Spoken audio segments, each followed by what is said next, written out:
It's there. We're live on Facebook. Right on. I love it. Right on. Seriously.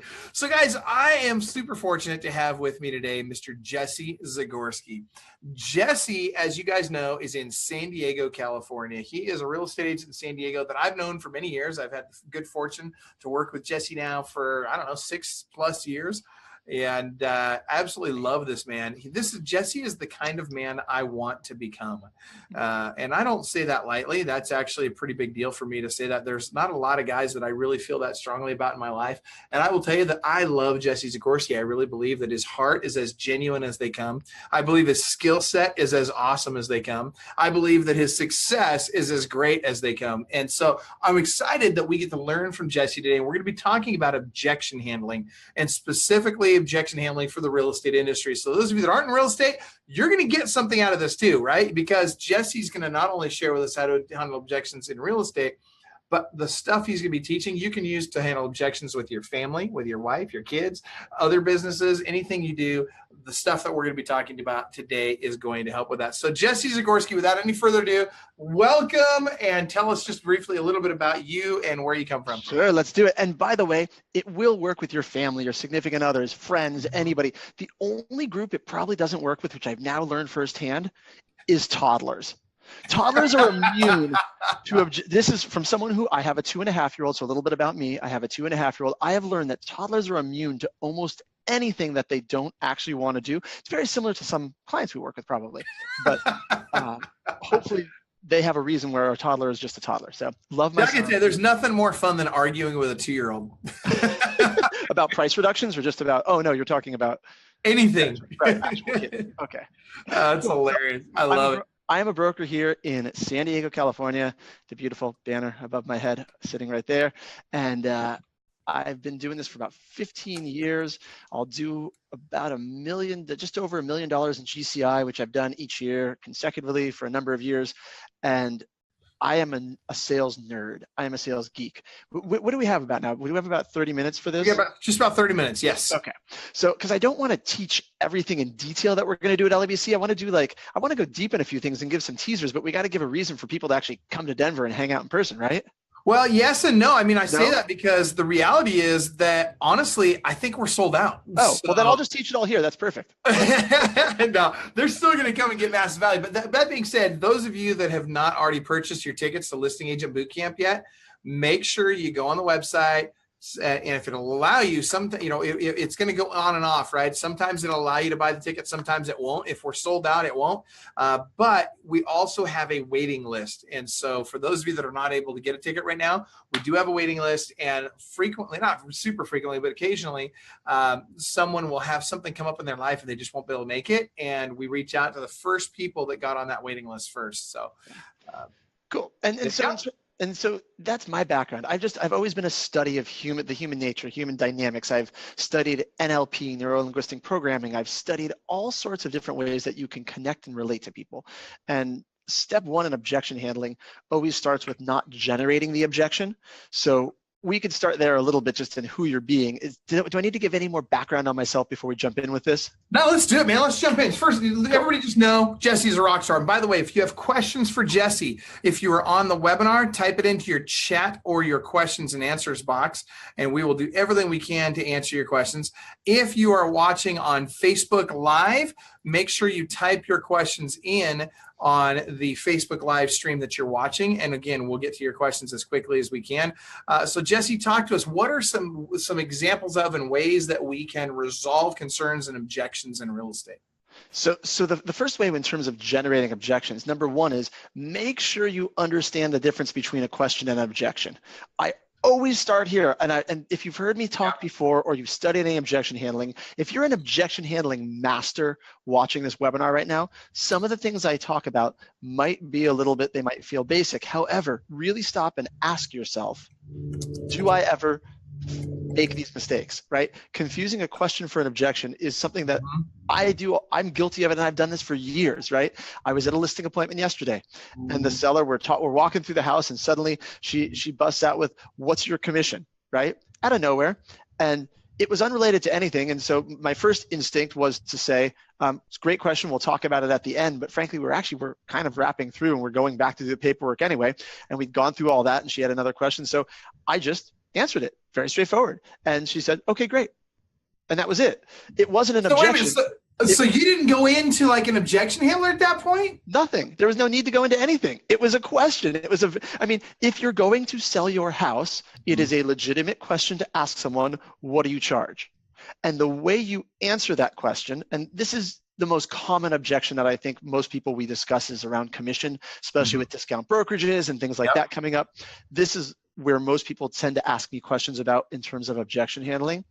So I usually start here, but sometimes it's just a question. If you were going to sell something, you'd want to know how much it's going to cost to sell it. It's a very natural question. And the way we answer it, this is back to generating your own objections. If you confuse that question with an objection, and the way you say it, if you don't say it confidently, if you say it like you're expecting them to push back, if you say it in any way that are giving unconscious signals, and we could spend an entire hour talking about body language. Look at Michael nodding his head. The way you say it is, by the way, there's a question in the chat, Mike, I'll let you handle those. The way you say it is going to trigger subconsciously in the person you're speaking with how they're going to respond. If you say, they say, what's your commission? And it's the appropriate point in time in your consultation to say, this is what we charge and we're amazing. Let's get started. They go, great. If you say, well, we sometimes do this, maybe we could do that. I don't know, does that work for you?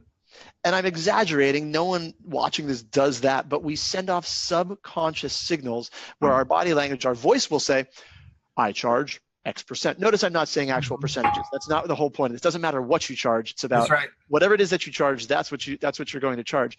Your body language will say, right, I'm shrinking with my shoulders. Well, this is what we do. You have to believe that what it is, and this is not objection handling. I will switch topics here and move on, but this is truly important. Know the difference between questions and objections. Number one. And to your point, I love the unconscious signals, because oftentimes we do, somebody will ask the question, and most agents, when somebody says, well, what do you charge? Most agents instantly get tight. Really, like they get on the defensive, and they're like, because they assume that somebody's going to be hitting them up for a commissionectomy, right? They want to get you to lower your commission in some way. But the reality is that's probably not what's about to happen. And even if it is, don't worry about it. There's 1,000 ways to handle it. And remember this, I want people, I'm going to put this in the chat as you're talking about the next part of this. I'm going to type this in the chat box on the Facebook post, but price is only a concern in the absence of value. So when you bring enough value, you can charge whatever you want. It doesn't matter what you charge. So Jesse, keep going. Well, and I'm going to keep trying to go, but I know you and me, we're going to bounce back and forth. And as long as we're giving value and people are getting value out of this, then it doesn't matter where we go here. Exactly. So, price is only an issue in the absence of value. It's why I said when this client last night asked me a question about commission, it came at the appropriate time in our appointment. You need to have illustrated your value first before you talk about commission, in my personal opinion. I think Michael agrees with that. So say right off the bat, if they ask you about commission, this will get us, I'm going to teach you 6 steps to objection handling, which work not just for real estate, but for any industry, anything ever. So step number 1, right, in objection handling is to ignore. And that sounds cold and it sounds callous, and I don't mean you're literally going to ignore it. Well, Michael Hellickson, when he was listing 5 houses a day, he probably literally would ignore it, just run over it like a bulldozer and just keep moving forward. Right? Absolutely. Absolutely. And the energy he was bringing would just, if you can do that and come into the house and take charge, you might never have to handle the objection. However, when I say ignore, I typically acknowledge it, but don't address it in that moment. And I'm not going to purposely bring it back up again unless the client brings it back up. So what I mean is this: you're sitting down, you're talking to someone, and they suddenly say, hey, by the way, will you discount your commission? That's a different question, by the way, than what is your commission, right? That's right. Will you discount your commission? It could still be a question. Your answer could still be no, but you could say it's a really great question. I love the way you think. Let me make a note, and I will make sure we come back to that and cover that at the end. All right, any other questions? And then we move right on. Right? It's a great question. We'll come back to that. And then you're going to address it after you build your value. You don't want to frustrate people. You don't want to never, if they're really committed to it, you're going to discuss it. But most people are less committed to their objections than you are to pushing it back to later on. The reason for it is this: think about your brain as a record. Is anyone on this call old enough to remember records? I only sorted them, right? Dude, I remember 45s. Are you kidding? Back when Michael had a car with square wheels and he would drive to appointments and push his feet like a Flintstone mobile. No, hey, don't feel bad, man. My Flintstone mobile had an 8-track in it, man. We were back in the day. So if it's want to do a record, you could picture it's a digital file playing in their brain, which is this little loop. But records are easier because they went in a circle. So you picture this record that's spinning in a circle, and they're trying to listen to you as you go through whatever you're talking about. And in their head, there's this record playing that their Uncle Steven told them that you could get a discount on commission. And don't forget to ask, oh, you're meeting with a real estate agent today? You're going to list your house? And Steven lives on the other side of the country, but he said, don't forget to ask them if you can get a discount on commission. And so as they're trying to listen to you, they've got this little record spinning around in their head going, don't forget to ask about commission. Don't forget to ask about commission. Don't forget to ask about commission. And suddenly it just bubbles up to a point where they'll just all of a sudden remember it, right? They weren't consciously thinking about it. They'll be like, oh, and they just, before they forget, they just blurt it out and say it. It doesn't mean you need to handle it on the spot. So step number one is ignore. They may never bring it back up again. They just had to ask you about it, right? And so you're going to make a note and say, great thing, we'll cover that, knowing that it probably will come back up again, but we'll see how committed to that objection they are. They don't want a lockbox. I don't want a lockbox. I don't want this. I don't want that. Whatever the objection might be, it doesn't matter. We could do other industries. Sound good? I love it. We got Damon Gatier, Angie Big, Cody, Rick Ranis, and Barry Jenkins on the line, and Barry's like, boom, absolutely. Yeah.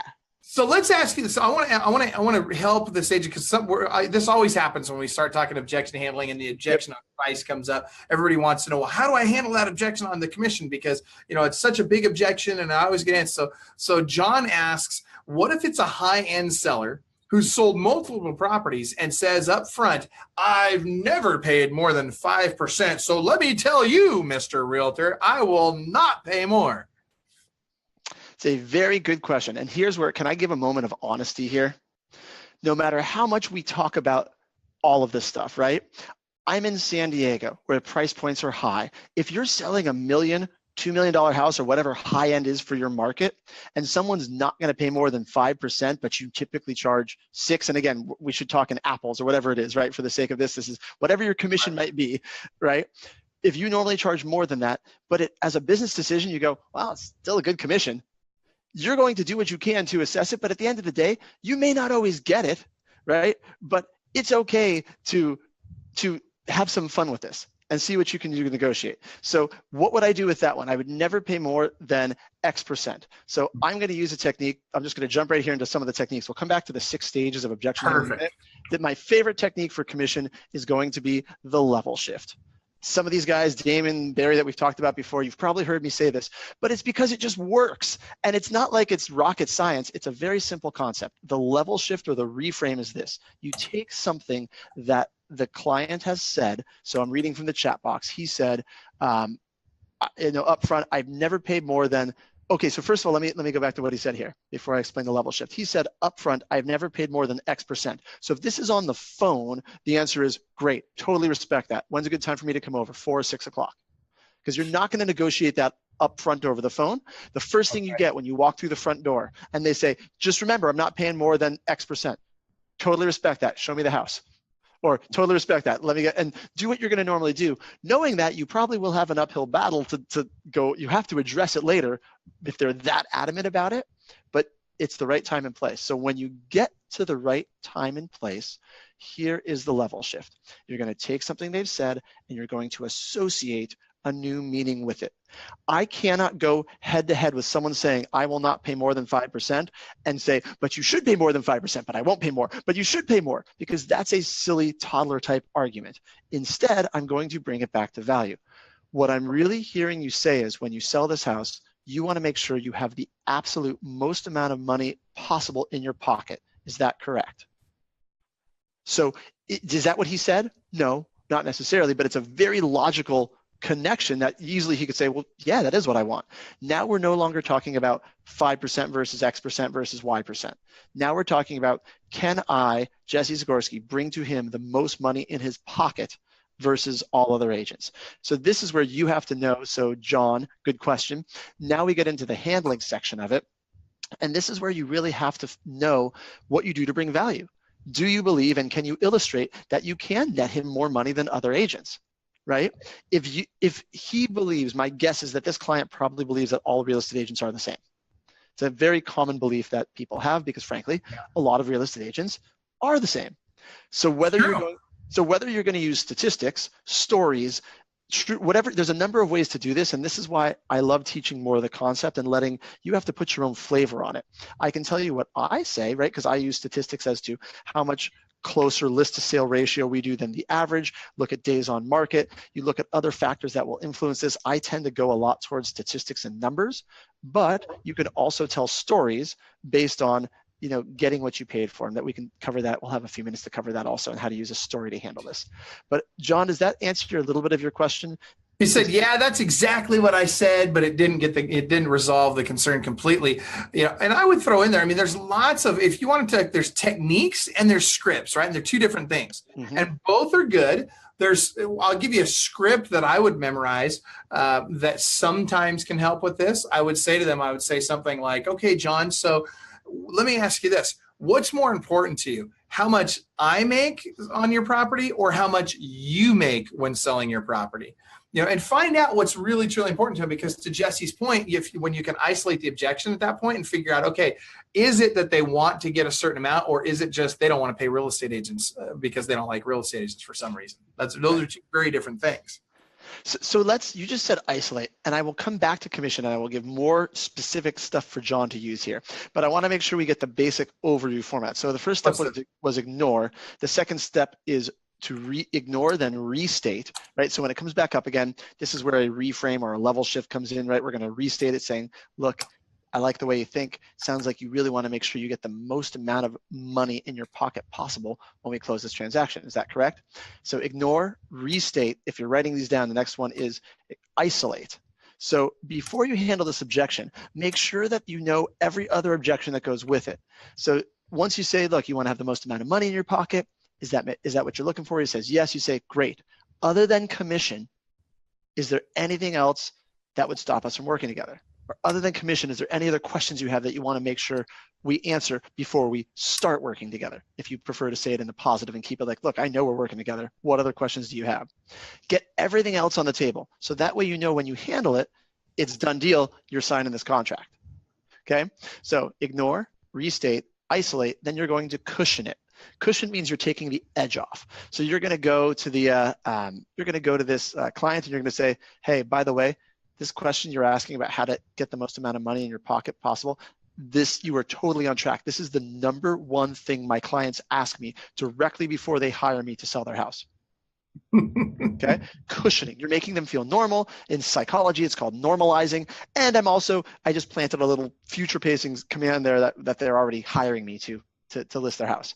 You're always talking in this, let's see, hard client does not want to pay the realtor. Got it. Okay, so we'll come back to that. That is so ninja, Jesse. Can I just say, I love the way he does this, because everything Jesse has done is absolutely, from a psychological standpoint, it is designed to get them to absolutely sign on the bottom line at the end of the day. And it works. It really does work. Now, he's not trying to get them to do something that's not good for them. That would be different. So He's not manipulating, but what he is doing is he's guiding them down a path that's going to get them what they really want, which is to get the most money for their home. And he knows he's the right guy to do it. That's it. That's the difference between persuasion and manipulation. Use these for peaceful purposes. Your heart is in the right place. I truly believe that when someone meets me, I am the right realtor for them, assuming they want to sell their house or assuming they want to buy a house. I met with a buyer the other day, and I know we're talking listing agent boot camp, but the same stuff works with buyers. This buyer kept talking about, well, we're interviewing a number of agents. Rarely do buyers, I think, interview multiple agents. However, this buyer was very systematic, and they were going to interview a number of agents. And he kept saying, if we work together, blah, blah, blah. And so I actually stopped him halfway through. And as long as you have fun with it, and I was in good rapport, I said, hey, I just have to pause you. I don't know if you noticed, but you actually keep saying, if we work together. And you notice I keep saying when we work together. So if it's okay with you, I'd love it. You should probably start saying when we work together as well. And he just laughed and he was like, okay, all right. And yes, he signed the buyer agency agreement. We're working together. But that's one of those things that if you note, once you start noticing these things, the reason he was saying if instead of when is he negotiates contracts for his company. And so he's very careful when he's talking to different vendors until a decision is made not to say something to get in trouble with this company. I said, look, you're not getting in trouble with anyone. Let's just assuming we're working together until further notice. So let's just say when, and then you can picture what it'll feel like for us to work together. Sound good? Great. Try it on. And now what happens is on a subconscious level, this guy is saying to himself, as well as you saying it, that it's when. And by the way, you guys, did you know that your subconscious mind is far more powerful than your conscious mind and cannot tell the difference between reality and what you tell it to believe? So here's Jesse saying when, instead of if. The guy in his mind, his subconscious mind is now believing the new reality, which is when. So let's jump back to John, and I'm going to, because we got ignore, restate, isolate, cushion. We're about to get to the handle and then the last step, which is super important.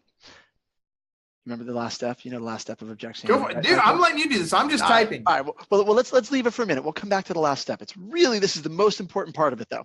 So back to John's question. He said, this was a really hard client. He does not want to pay the realtor. So that is a different objection than will you discount your commission? This is, I don't really think realtors have value, period, right? That is a different thing to address. And so you need to dig in by first asking questions, and then you can use a technique which is like I call it what specifically. That's how it was taught to me. I don't know if there's an official name for it, but you're just saying, I totally respect that, right? I'm just curious, what is it specifically that makes you think you can sell this house on your own and net more money than using an agent? And you put it in their court, right? And so now they've got to think about it. Well, I don't know, I guess. Right. You want to gently call their beliefs into question in a very nice way, but you need them to do the work. You need them to give you more details so you can handle it, but you also need them to think about it, because if you tell someone something, it's a lot better for them to come to the realization. They're just like, well, I mean, I don't know XYZ, whatever their reason is. Right. Letting them come to it will help you a lot more. There's a scene in the movie Hitch. I wish I could play this scene right now, but we don't know. I love that movie. It's awesome. Do you remember the scene where he's teaching him how to give a goodbye kiss? Oh, yeah. And he's like, no. You go 90, I go 10. Never go 100%. You overzealous. Yeah, I totally remember that. That's it. So the whole, if you don't remember that movie, anyway, Google the scene, Hitch kissing scene, or learning to kiss. You can watch this clip. It's like a minute and a half. But if you're on a team or you have people in your office and you want to explain this stuff, this is the best way to explain it for objection handling. Yeah. Will Smith explains that when you're giving a kiss, you want to go in 90% of the way and pause and hold. I'm going towards my camera. You want to go in 90% of the way, right? And you just pause and you hold and let the other person come 10% up to you. And it's a funny scene because they end up getting it wrong and kissing each other. But the whole idea is with a client, if you just tell them this is what it's going on, you got to give them a minute to arrive at the thought process and think through it. So if you're talking about commission and they believe that an agent isn't worth paying money to, right? You can say, I'm just curious, what do you think agents do most of the time?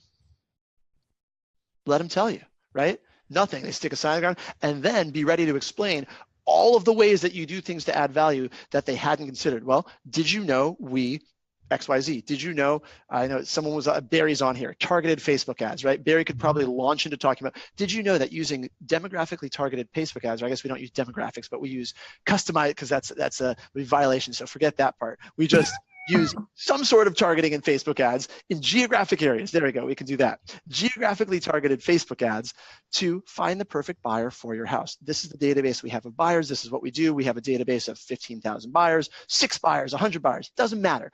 You launch into this one thing knowing that you have 7 more to say behind it, but that one thing, could you say, would you aware that real estate agents, that a powerful real estate agent like myself can do that? No? Well, there you go. Can you see how that will allow me to bring more people into your house and get your home not only sold more quickly, but actually net you more money because of the increased exposure? Does that make sense? Great. So the last step after you handle it, that section is called the handle. This is the hardest part to teach people unless you're just memorizing scripts, because it's different for each person. But we can talk a little more for the next few minutes about the handle section. And the last step, this is the super important step I said, is, say it with me, Michael, close. And the problem is that most agents don't even think about that. They won't do that, especially today. That's it. If there's an awkward pause in the conversation after you have handled the objection, it's probably because you should be closing. And it could be a hard close or it could be a soft close, right? But you have to close. Like, you have to ask for the sale. If you don't ask for the sale, you're not going to get it. Right. And so you oftentimes have to ask for the close 5, 6, 7 times, right? If you're handling this commission objection, you're not just going to say, aha, here's all my value. Let's get started. They're going to say, well, great. They might go like, right? So then that's why I want you to have 5 or 6 other ways you can continue to handle these things, because if you are truly committed to getting your commission, whatever it is, you're going to get it more often than if you're only kind of so committed to it. Right. And let's talk about that for a second, because let me tell you something, going for that extra 1% or 0.5% or 2% or whatever your number is, right? Going for that little bit extra and being a little bit more tenacious about making sure that you're getting paid what you're worth. Let me tell you something, that will determine what you're worth. I mean, seriously, in terms of financially, that will absolutely determine what you're worth and what you get paid at the end of the year. And you start adding up a quarter, a half, a full point here and there over time. It adds up to huge dollars, you guys. And here's what's happening right now, because we're in this wicked hot market, where there's low inventory and everybody that, if you can find a seller, it's instant money, right? And so what happens is everybody goes in and they're cutting their commissions. You know what? Go for it. If you want to cut your commission, go for it. But the reality is that the reason people are doing it is because they're either lazy, don't know how to resolve concerns and handle objections, or they don't see enough value in what they do to stand up for what they believe they're worth. So I know we only got a few more minutes. Can I give a couple of actionable scripts? Because I love scripts, but I'm also not a big fan. I'd rather have people think through them. However, if you do want a starting point, if you're talking commission still, and we spent a lot of time talking about this today, but it's a really good one. If they, you go to talk about your value and you say, I'm just curious, did you interview other agents or did you hear about some people that were discounting their commission? They're probably going to tell you yes. That's like Michael said, there are a lot of agents that will come in and their value proposition is I do less for less. Sometimes they try to say I do more for less, but do you really get more for less? And how often does that work in your life? So if you came in and you said, hey, I'm just curious. So how quickly did they discount their commission? And if you're interviewing first and somehow you're not going to close them on the spot and they're going to interview other people after and you have to leave without getting it signed, which I hate doing, but if you have to leave and you're going to set a trap for the next agent coming in after you, right, then you're going to say, how quickly did they reduce their commission? And they're going to say, what do you mean? I'm going to say, well, think about it. The average agent, I don't know how many homes they sell, but the average agent sells between 4 to 6 houses a year. That's it. And if they're coming in and did they discount their commission pretty quickly? They were, yep. Okay, it's typical. And it doesn't mean they're not a good agent, but that's their own money out of their pocket that they are giving away, right? This is possibly 1/4 to 1/6 of their income for the year that they're giving away.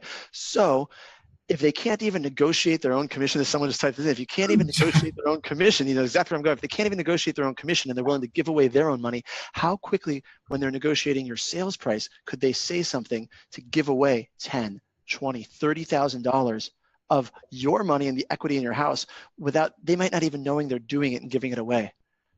Does that make sense? Is that the type? So when you think about the agent that you want, I'm assuming you want an agent who is a very strong negotiator like myself, correct? Great. So, and then I'm going to what? What am I going to do? You're going to restate your close. And and by the way, Tristan just joined us, and he's Tristan. The comment you just posted went into your chat, not into the comments in the thread here. Just FYI, Tristan was trying to put a shout out to us in here, but you got to do it actually in the comment section there. But anyway, point being that yes, you're right. You've got to restate your close. And here's the thing: most agents give up at the first or second attempt at restating that close. And so what you need to do is you guys need to understand a lot of times you're not going to get the sale until the 7th, 8th, 9th, 10th. Yeah, I tell you what, I've even had it go as far as 12 objections before I finally got the close. And I use the same closing line all the time, just personally. And there's lots of great scripts out there. I would suggest that you have a script memorized for your close, something that you use all the time. My personal script that I use is always the same, and I type it in. Hey Tristan, thank you for that. We love you too, brother. I always couple this with an NLP technique, which is the body language. So I'll say, "Are there any other questions before we get started on the paperwork?" right? And I'm smiling and shaking my head back and forth. And what happens is they'll come back with another objection. Cool, awesome. Now I can resolve that concern. I can go through my steps. You know, I want to make sure, you know, if it's just a question, I'll ignore it. But, you know, like, for example, if they say, will you lower your commission? I'll say, I love the way you think, Jesse. Are there any other questions before we get started on the paperwork? Like, that's one of my personal favorites. I do that all the time.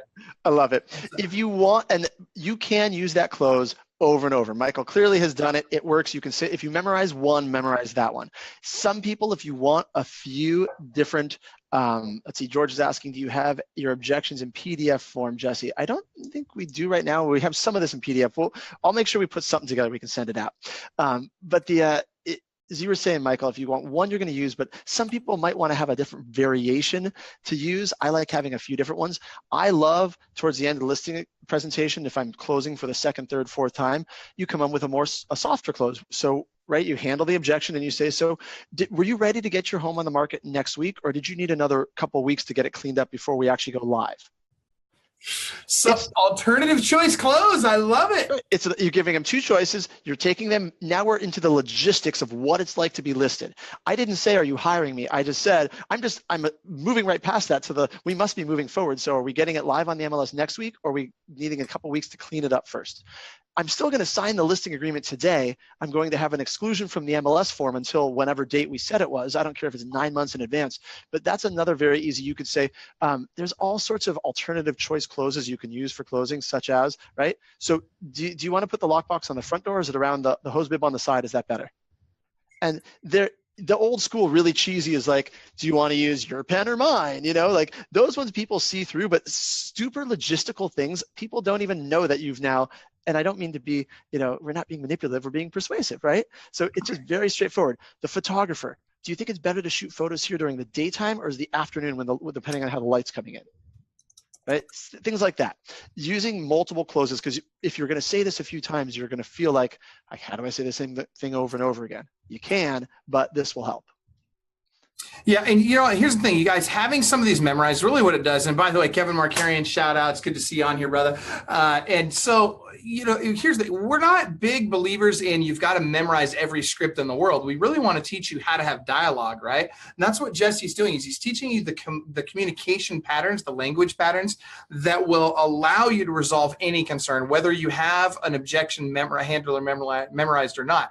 That being said, having a couple in your arsenal, right? Having a couple of objection handlers kind of in your back pocket that you know you're going to use over and over and over again, at least gives you a starting point, and at least makes it easier for you to focus on them and their body language than on the words that you're saying.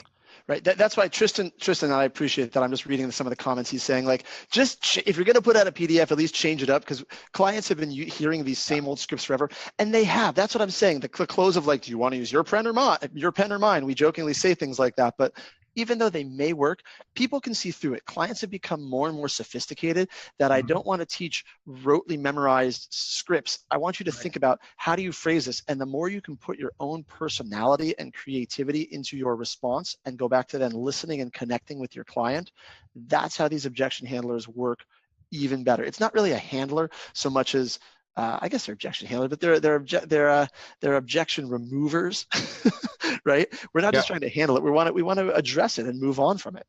Right. And by the way, for those of you that are thinking to yourselves, and I know I'm seeing a lot of this, and I'm guessing that this is going through some of your minds. If you're thinking to yourself, you know, I really would love to go through an entire course of Jesse teaching me how to do this stuff, we actually have coming up for Club Wealth University, which we haven't even officially announced yet, but just so you know, it's coming. We're going to announce it at Listing Agent Bootcamp, so you guys are finding out a little bit earlier than everybody else. But we have literally the absolute most, like, this is a game changer online university for real estate. This is completely different than anything you've seen out there in the post-licensing real estate world, like, you know, in terms of educating you on how to actually make money.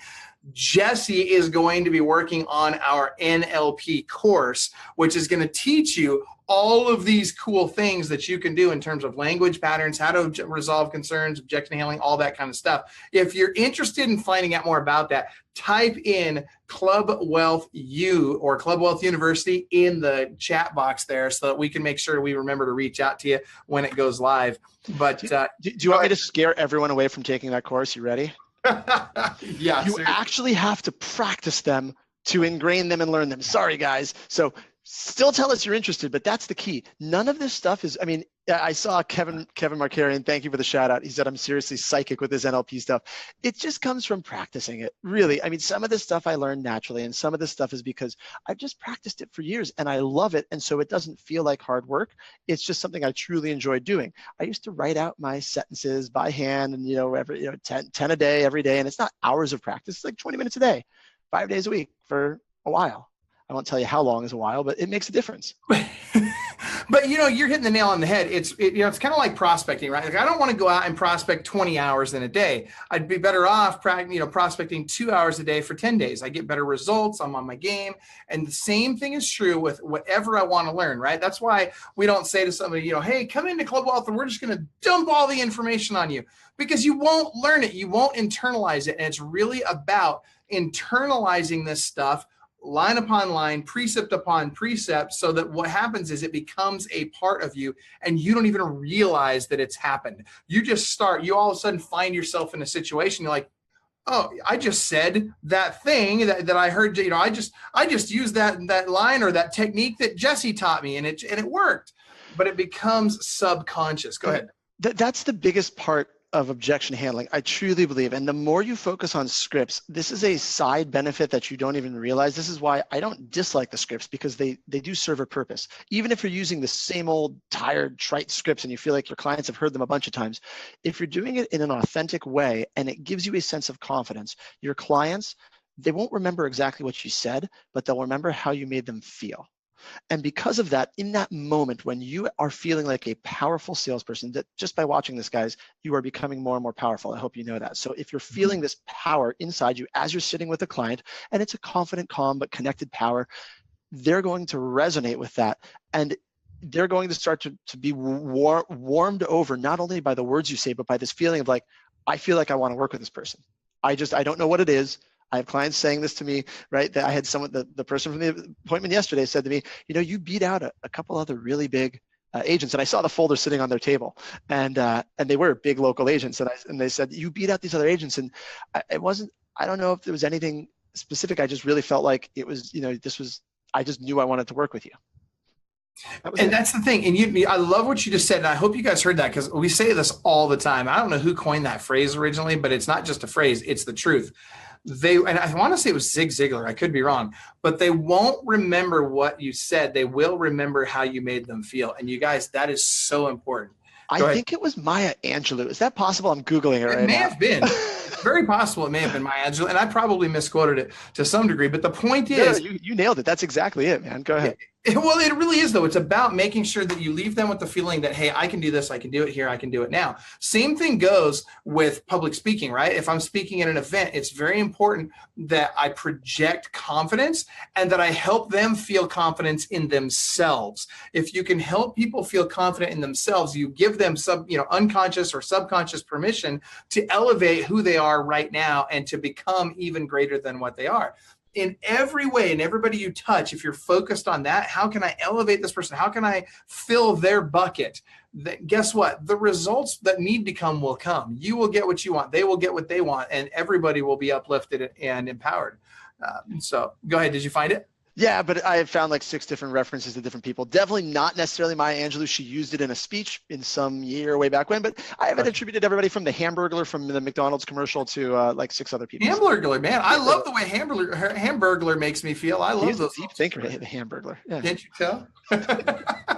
All right. Well, look, we're out of time, you guys, but here's the thing. I love Jesse Zagorsky. I'm absolutely so excited that you came and spent time with us today. And I'm even more excited that you're going to be at Listing Agent Bootcamp and you're going to be speaking with all of us there.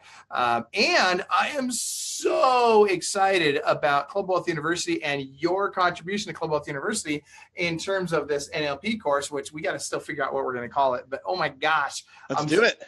I can't wait. I mean, seriously, here's what I'll tell you this.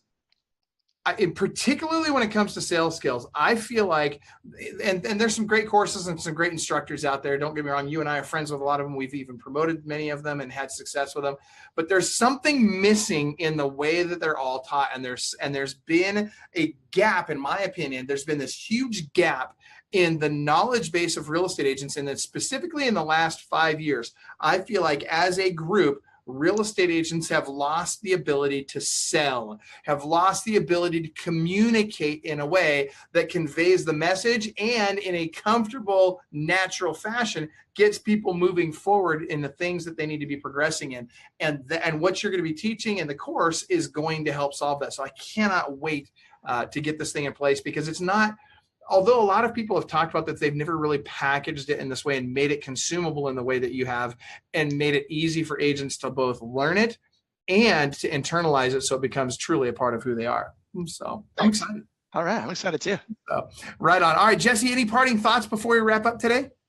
No, my parting thoughts, I'm just super excited to be a part of this listing agent boot camp in Denver coming up. And I love everyone that's here. Thank you for watching this live. Thank you for watching the recordings later. If you have someone that needs help in San Diego, I got a call from a Club Wealth member yesterday sending a referral down to me. I love those. Those are my faves, really. And this is not NLP. This is a genuine thank you to anyone who, and I might even send you a fun gift. If you look on Mike Bjorkman's Facebook page, there's a singing telegram in the form of a chicken I once sent to his office for a referral that they had sent down to me. Anyway. That was funny. I got to admit, that was hilarious. I think, though, that the best gift was the one that you sent, and I won't necessarily mention their name, although that he's watching right now, was the $42,000 referral fee that you sent a good friend of ours. I think he was probably pretty happy about that one. So that is a very good one, absolutely. Yeah, and that comes from selling luxury houses. That just comes straight in. So yeah, if anybody wants to send me a luxury home buyer or seller, absolutely. I love it. Happy to send you a $42,000 check. Seriously, you love signing that check. I'll bet. Love it. I love it. I would have photocopied that one. That's a good one. 100%. Right on. Well, everybody, thank you so much for watching today. Jesse, thanks for doing this with us. And here's the thing. If you haven't signed up already, go to clubwealth.com/LABC. And by the way, if you have signed up or whether you have or haven't, reach out to us. Go to clubwealth.com and click on the schedule a strategy session button. Take the time to have a conversation with someone like Jesse or I that has produced at a higher level than you, that we can just look at your business and give you some ideas on what you can do in the next 12 months to grow your business. We won't even charge you for it. And there's no sales pitch. If you don't want to, we're not going to try and browbeat you into signing up for coaching. Just come, let us help you out. And someday down the road, who knows, maybe good karma will come back our way. So have a great day, everybody. And remember, inside you, there's a world-class beast just dying to get out. You got to choose to unleash that beast. So go do something today at a world-class level, and we'll see you next time. Thanks, Jess. Bye, guys.